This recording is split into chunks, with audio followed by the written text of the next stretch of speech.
बाबू कहे झूठ बोलना पाप है, नदी किनारे साफ है, और हम तुम्हारे बाप है। बाप है। बढ़िया। देखो भाई राबाइल बाबू, जो छोकरिया है ना, इसने हमको सब कुछ बता दिया कि आप कैसे अपनी बिटिया का शादी में बहू का अदला बदली किया। हाँ, तो चलो हमको फटाफट बता दो क्या है, क्यों किया है।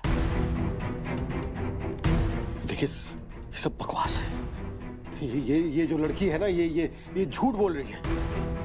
आप जरा सोचिए ठंडे दिमाग से, मैं अपनी बेटी की शादी किसी दूसरे लड़के से क्यों करवाऊंगा। देखिए आपको गलतफहमी हुई है ठाकुर साहब, मेरी बात पर विश्वास करिए आप। पहल साहब,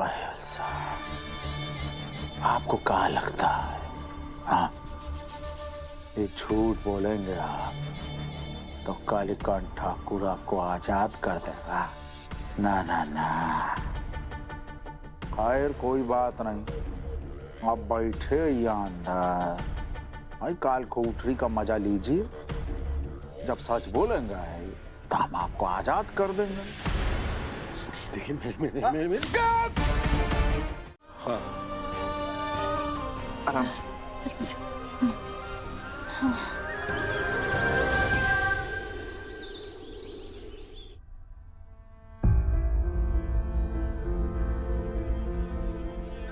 ध्यान से। ओहो भाई गंगा जी, हाँ, किस्मत तो आपने पाई है जी। आजकल का कलयुग में भी बहू बेटा जो है अस्पताल लेकर जा रहा है, बताओ जरा।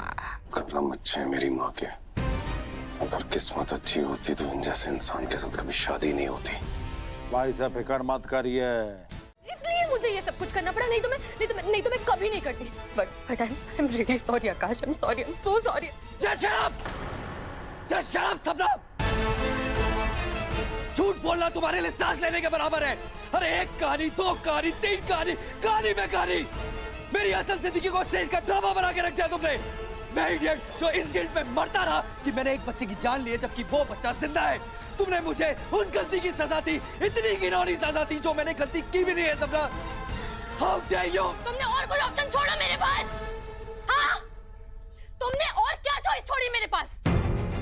मैंने अच्छाई, सच्चाई, हर चीज करके देखी, लेकिन तुम्हारे कान में जू तक नहीं रहेंगी।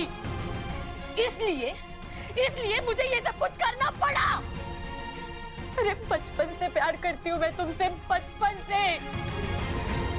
और तुम मेरी तरफ, मेरे करीब आना तो दूर, मेरी तरफ देखना तक नहीं चाहते। मैं जब तक दोस्त थी ना आकाश, तब तक मैंने एडजस्ट किया, लेकिन अब मैं तुम्हारी वाइफ हूँ और मैं एडजस्ट नहीं करूंगी। ठीक है, तुम्हें चाहिए ना मैं एडजस्ट करूं? बताओ मैं क्या एडजस्ट करूं? क्या करूं मैं तुम्हारे लिए? पता है प्रॉब्लम क्या है? प्रॉब्लम ये है, मैंने तुम्हें अपना सब कुछ मान लिया, बट तुम्हारा दिल सिर्फ और सिर्फ उस जागृति के लिए धड़कता है। हाँ धड़कता है, हाँ धड़कता है, क्योंकि जागृति मेरे दिल में बसती है। प्यार करता था, उससे प्यार करता हूँ और प्यार करता रहूंगा। बोलो मत, जबरदस्ती जगह ली है तुमने उसकी, धोखे से शादी किया मुझसे। एंड माइंड यू, मंडप में भले ही तुमने उसकी जगह ले लिया, लेकिन मेरे दिल में कभी नहीं ले पाओगी तुम, क्योंकि सिर्फ और सिर्फ जागृति मेरे दिल में बसती है और हमेशा बसती रहेगी।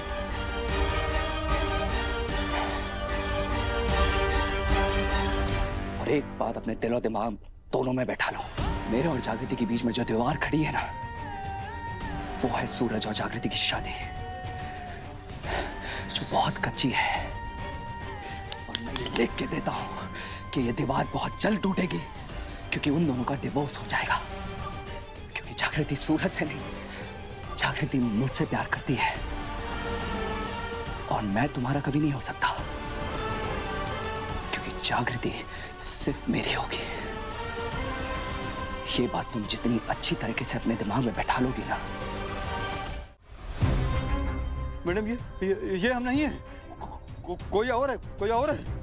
हाँ मैडम, हम है नहीं इसमें। अच्छा, नहीं है हम दोनों ये? शर्म भी नहीं आ रही है ना? खुद का ही चेहरा नहीं पहचान रहे। जानते हो किसके बैग में ड्रग्स रखे थे? कालीकांत ठाकुर का बेटा है वो। जब उन्हें पता चलेगा तो जानते हो ना क्या होगा? जान से मार देंगे हम। तो मरना चाहते हो? अरे नहीं मैडम, हमको नहीं मरना मैडम। मैडम हम परवाह वाले लोग हैं, हमें बचा लीजिए। बच्चों का जिम्मा है हमारे सर पे, उनके बारे में सोचिए मैडम जी, उनके बारे में सोचिए। जिसके परिवार को नुकसान पहुंचा रहे थे उसके बारे में सोचा था? मैडम किसी के परिवार को नुकसान पहुंचाकर अपना परिवार संभालने चले थे तुम दोनों? ये सब हम नहीं जानते हैं मैडम, हम तो बस प्यादा है उनके, बस प्यादा है। बचा लीजिए, हमको माफ कर दीजिए मैडम जी, माफ कर दीजिए। आप दोनों उठिए, उठिए, पहले उठिए, उठिए, जल्दी उठिए। आप ऐसे मत कीजिए। देखिए मैं ना आप दोनों को माफ तो नहीं करने वाली हूँ, पर हाँ आप दोनों की जान बचा सकती हूँ मैं। एक शर्त है, इस सब के पीछे जो भी उसका नाम बताइए, कौन है जो आप दोनों से ये काम करवा रहा था?